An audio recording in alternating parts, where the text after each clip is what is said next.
school, for example, in Los Angeles at that time, there were 36 high schools in the city and in 6 different leagues, 6 schools in the league. There was, practically speaking, a dance every Friday or Saturday night somewhere in the city if you wanted to go, a high school dance in the gym or wherever. At Oberlin College, if there was a dance twice a semester, that was an event. So not only were there dances that we went to in high school, the UCLA proms we went to.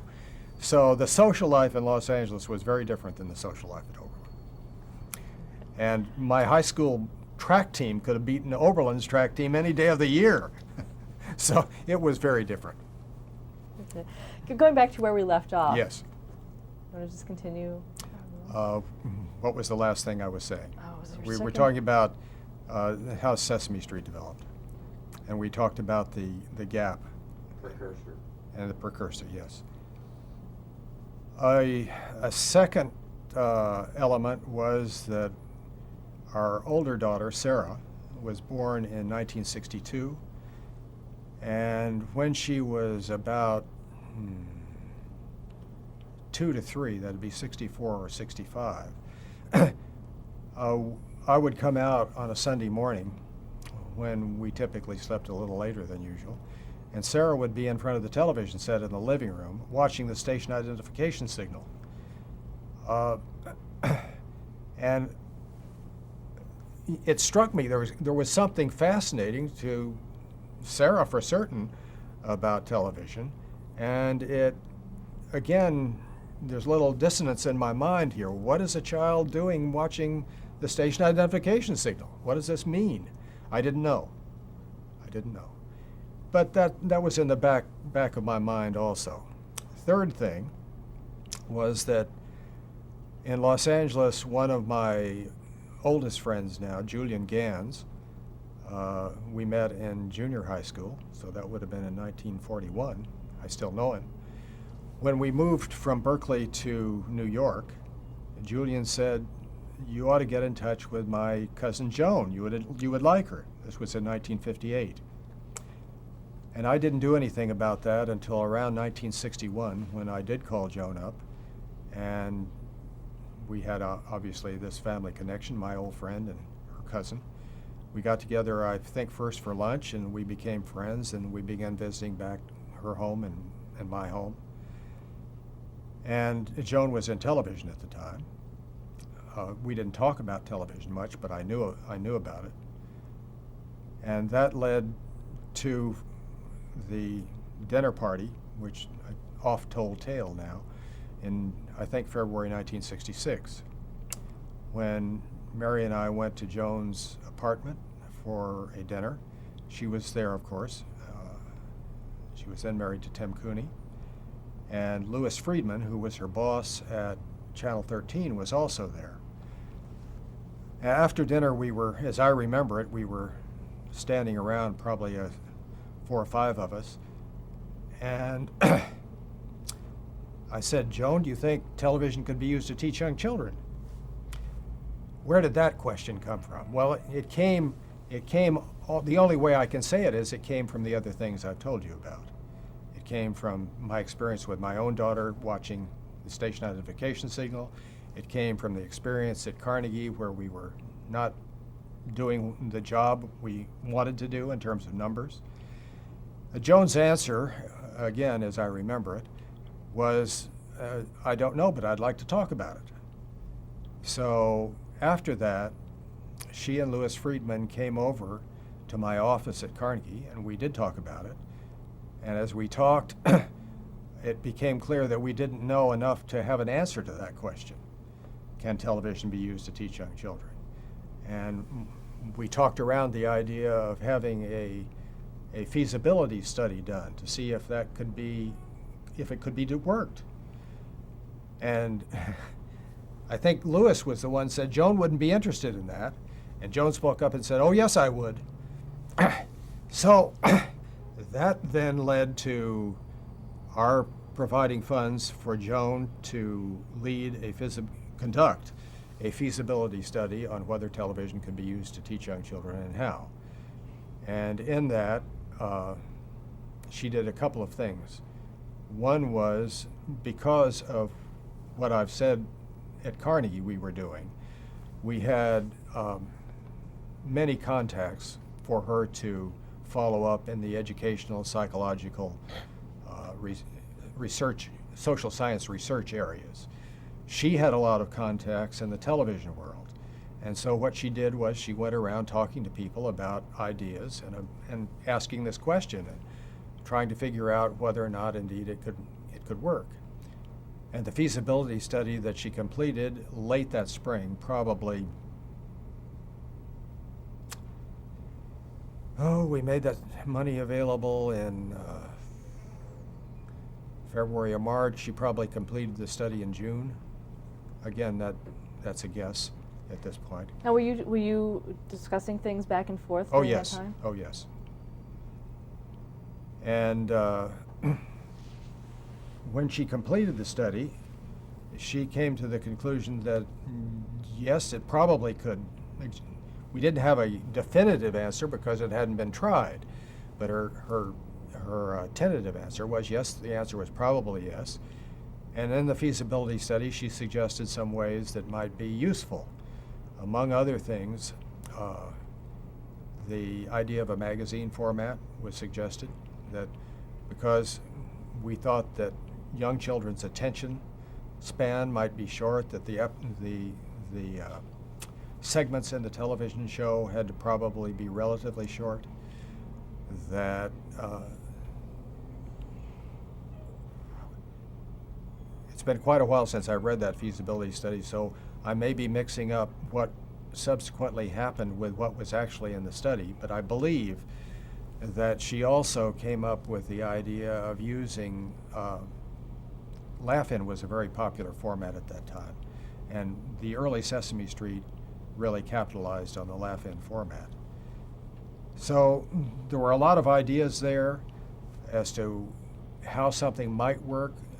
There was no show developed in the feasibility study. Rather, it was, here's what we know about psychology, here's what we know about television, here's how they might be put together in something that would be appealing and teach young children. How much of what you had done before went into that She visited study? those programs.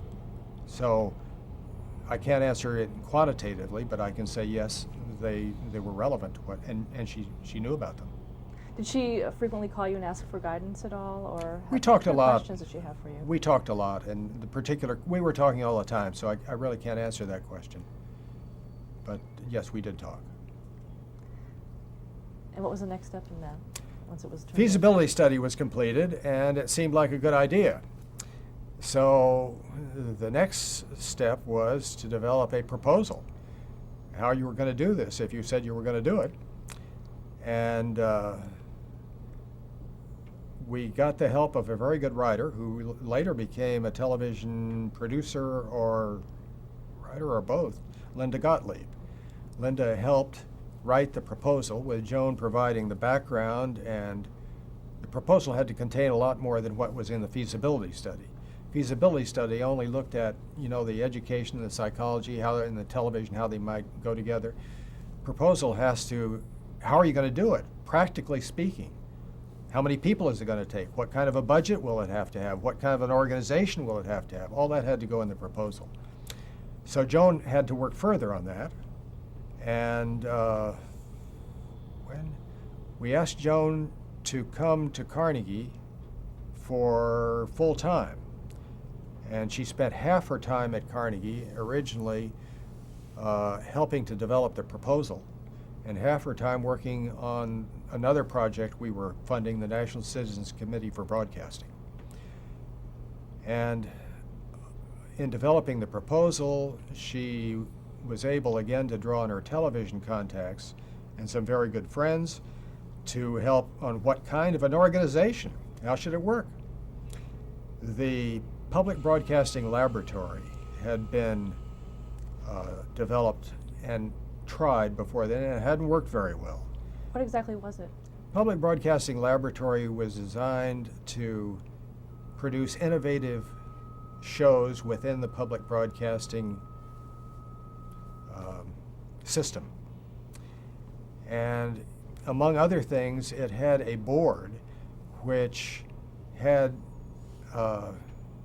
strong content influence over what went into the shows. And as I remember it, again, this could all be checked further. As I remember it, that creates a problem between the producers and the writers, who think that they're developing the show, and the board, which thinks that it has a responsibility for the show. So Public Broadcasting Laboratory, at least for that reason as well as others, did not work well.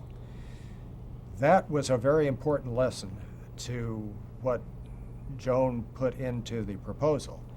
And that was helped a lot by a friend named Stuart Sucherman, who was then at the Ford Foundation, had been involved with the Public Broadcasting Laboratory, and recommended that as not a organizational form that you should use. So what went into the proposal was the idea that there would be a project director who would have responsibility for a project. Under the project director, there would be executive producers, line producers, writers, people that you need to make television work. And that there would be a board, but it wouldn't have the content authority that the Public Broadcasting Board did. So all that went into the proposal along with the budget. Once we had the proposal had a budget, as I recall it, of approximately $4 million. The job was to raise the money. And that was primarily my job at that point, because I was in a foundation. I knew the people I thought that might help. And not only raise the money, but possibly find a home for it. So I was doing those two things. Joan was still working on the proposal largely, and working on National Citizens Committee for Broadcasting. So we were, half her time, half my time essentially was going into this at this point.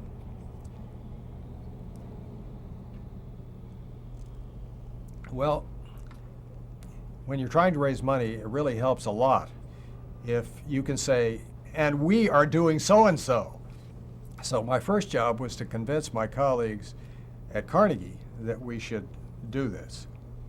And that was, at that time, a big job, because television was not thought well of at Carnegie. It was sort of an endless black hole in terms of using up money.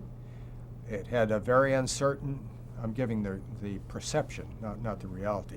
Black hole is not a perception, that's true.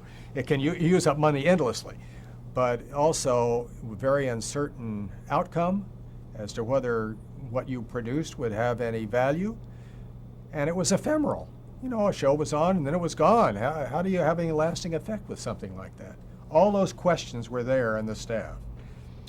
And the secretary of Carnegie, a woman named Florence Anderson, typified what I just said. So my job came how to convince my colleagues to take a chance and do something like this when we hadn't done anything in television. Zero.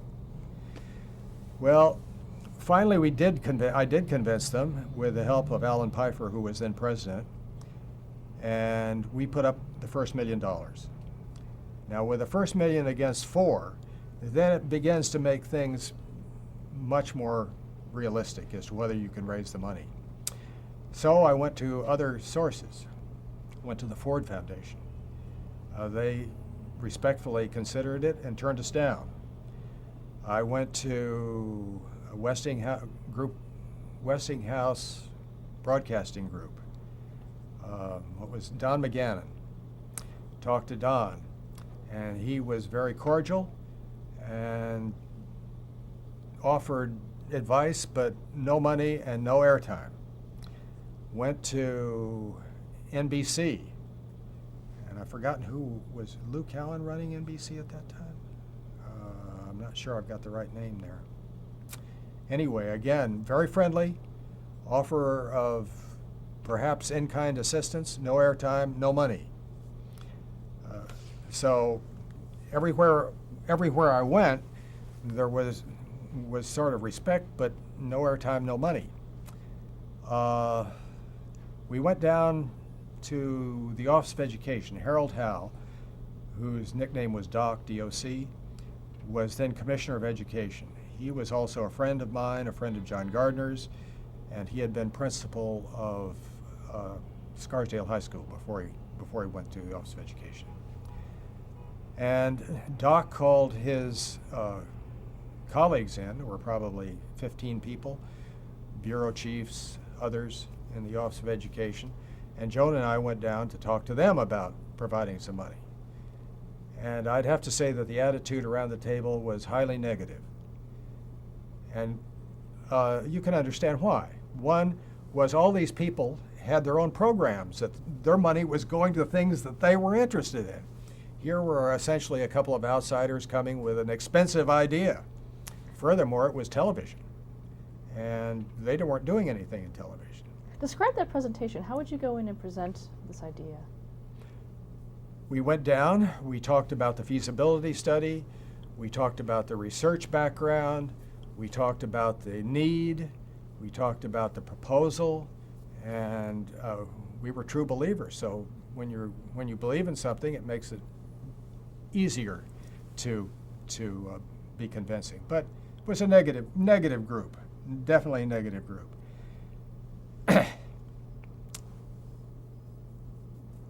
Well, at the end of that time, Doc looked up and said, "The ayes have it." And he just said, "We're going to do this." So all the negative votes in the room didn't outweigh the one vote that in this room counted. And he then appointed Lou Hausman. Lou Hausman had been, I believe, at either NBC or CBS before he went to the Office of Education as special assistant to Doc Howe. So Lou came out of commercial television, and he was the liaison person between the office and ourselves. And he worked with us, and the first thing he did, he said, "Your budget is too small." He said, "You've got $4 million, it's going to take at least $8 million. So we revised our budget to $8 million. And then Doc says, "We'll put up half."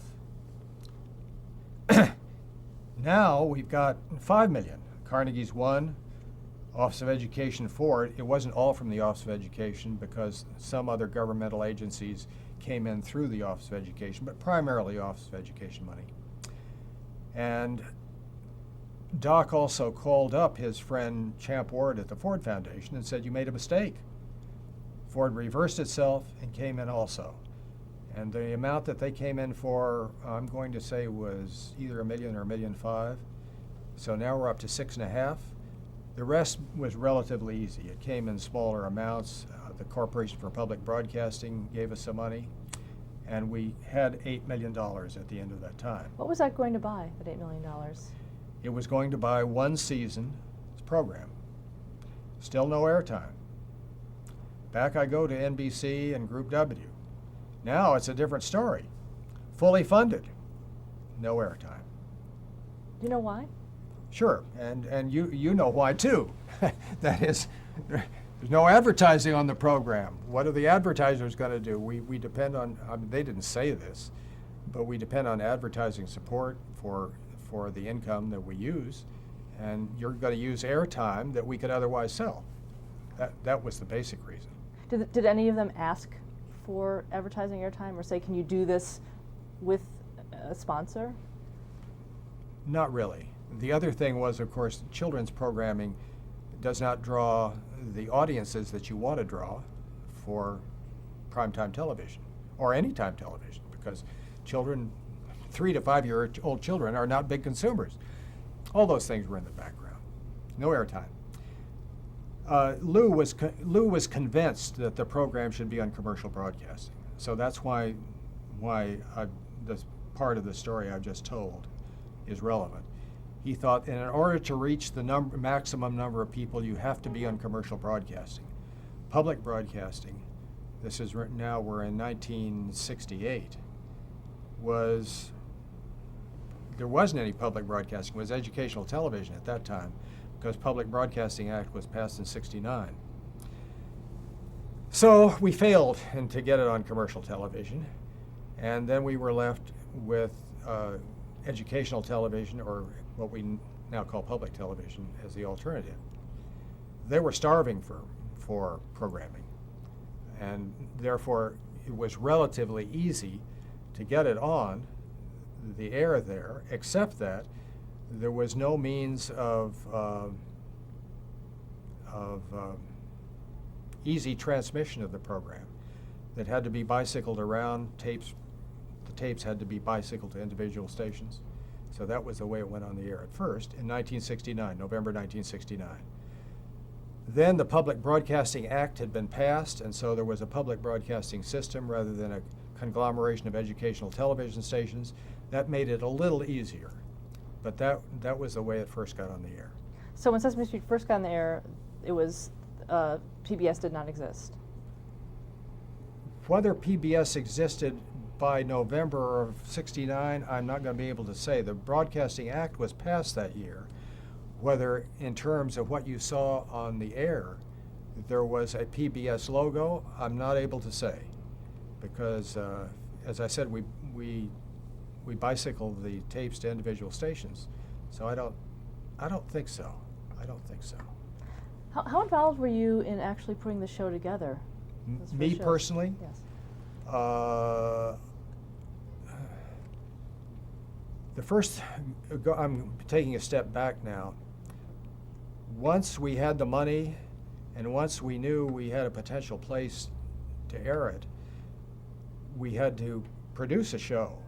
And the first thing that we did was to hold a number of seminars between the producers who had been hired then. Dave Connell had been hired, John Stone had been hired, I think Sam Gibbon had been hired by that time, three key initial producers. We probably had found Joe Raposo as our music director by then, although I don't remember him at the seminars. Along with people from the research side to say what, if you wanted to accomplish this, the things that you could try. And to get the researchers to talk to the producers and the producers to talk to the researchers was very difficult. On the one hand, the researchers thought these producers didn't know anything about human behavior or how to manage it, and the producers thought these researchers were off the wall at the beginning. So they had to learn how to talk to each other, and gradually over about a 5-month period with several seminars, that began to develop better. And we also were very fortunate in having Jerry Lesser, who was then a professor of educational psychology at Harvard, as our chairman of a board of advisors, and he was the one who led most of those seminars. That is, he facilitated them. He was the chairperson of the seminars. Seminars usually had about, I'd say 20 people altogether, sort of 10 television types and 10 researchers. Did you attend those? Yes. So I was involved during that stage. But the development of the program format, that was really the job of the producers. And that was Dave Connell and his crew that did that. When did the street concept come out?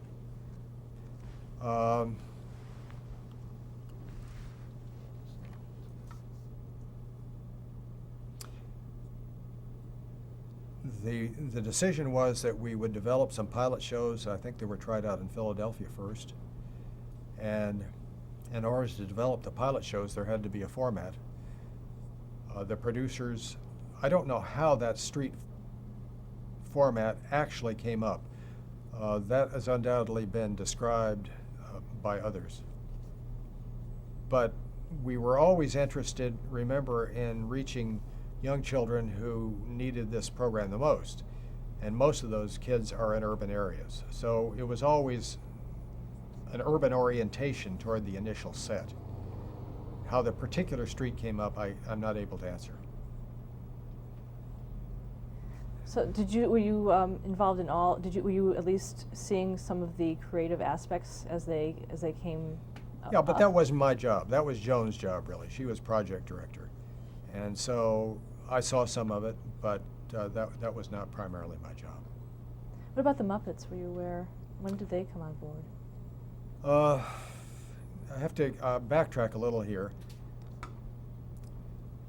When we first started to hire people, the key jobs were the executive producer, the chairman of the board of advisors, the person who was going to be in charge of research.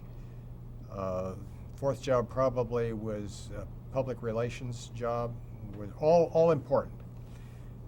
The key job, though, of course, was the executive producer.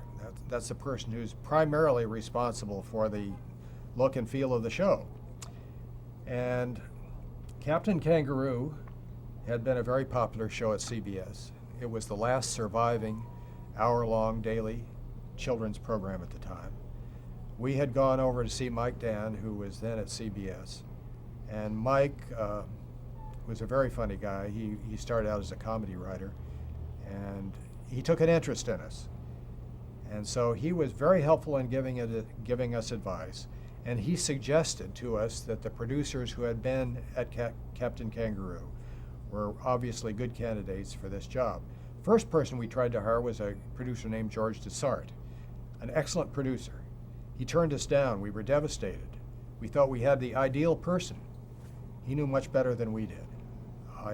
When he turned it down, I think he knew that this was not the right thing for him.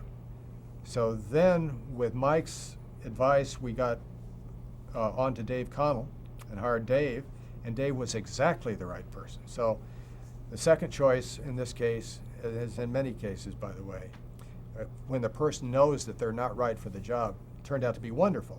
What did Dave Connell bring to the job? Well, he brought production experience. How do you produce an hour-long daily show? It's a factory, and you've got to have that factory running well, or you don't get those shows out on time, on budget. He knew how to do that, and he knew children's programming. He also knew Jim Henson, and suggested that here was an interesting puppeteer who we should take a look at. And we invited him to take a look at us, and he came aboard. Very fortunate. Were puppets in that original concept? No, there were no. The original concept, that is the feasibility study, did not have that level of detail in it, and nor did the proposal, for that matter. It had the concept, it had ideas, but as to exactly how you were going to do that, no. Was research done regarding puppets at all for this project? I don't think we did research on puppets. We did research on animation versus live action. And once we had the puppets, we had the Muppets aboard, we did research on Muppets versus other things, yes. But before we had any of those things, I don't think so. Did you see those first 5 Yes. pilot shows? Oh, yes. Describe those. Well, they were very much like what actually went on the air in November. In fact, some of them were, I think all of them probably were modified or re-edited in order to, they worked. And when you have to go back in the time that we were in then. This was 1969, when there was essentially no purposive educational programming, popular purposive educational programming for children available. And there was a talk of the Great Society. That was the Great Society era. There had been a lot of talk about the gap that we were trying to overcome, the deficit that I've described before. And so there was widespread interest in education. And we had a president at the time who was making himself the education president.